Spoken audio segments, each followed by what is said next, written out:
The well-known proverb that claims an apple a day keeps the doctor away never took into account what would happen if you grew that apple on a very small tree in an intensively managed, high-density organic orchard.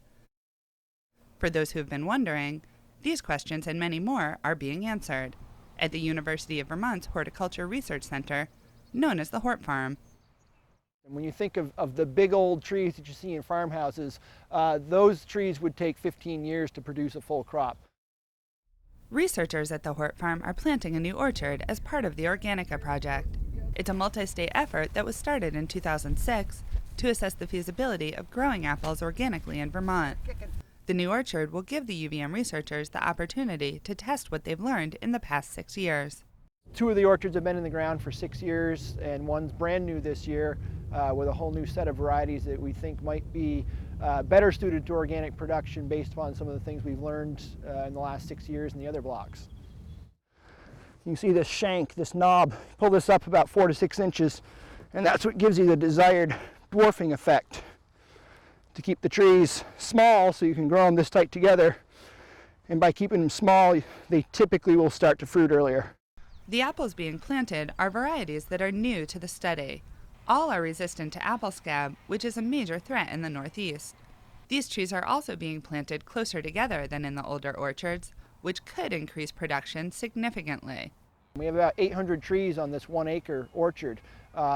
They grow almost like little tomato bushes, very tall and skinny. The establishment cost is extremely high, but you increase your production per acre or decrease the time that it takes to start getting fruit by manipulating the branches to allow them to fruit earlier, and having these real heavy-duty trellises that can hold up a tree with a full crop at a younger age. These over on the New York side of the lake, they're getting upwards to 1,000 bushels per acre out of these intensive systems, whereas the statewide average in Vermont is about 380 bushels per acre.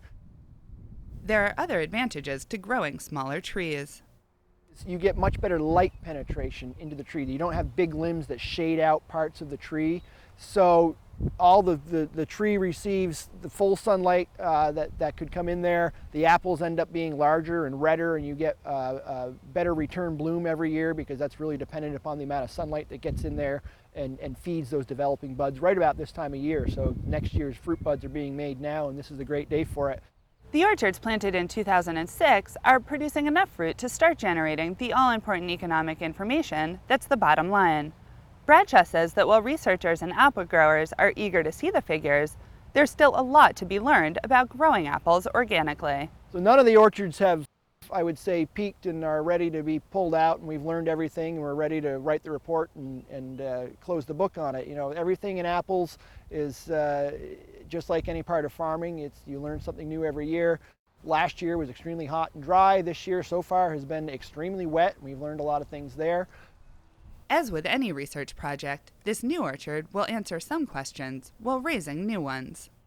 You think, well, everybody knows how to grow apples by now, but there's always something new on the horizon. Keeping an eye on what's new in one of Vermont's oldest industries, these researchers prefer much more than just 1 apple a day. At the UVM Hort Farm, I'm Rebecca Gollin with Across the Fence.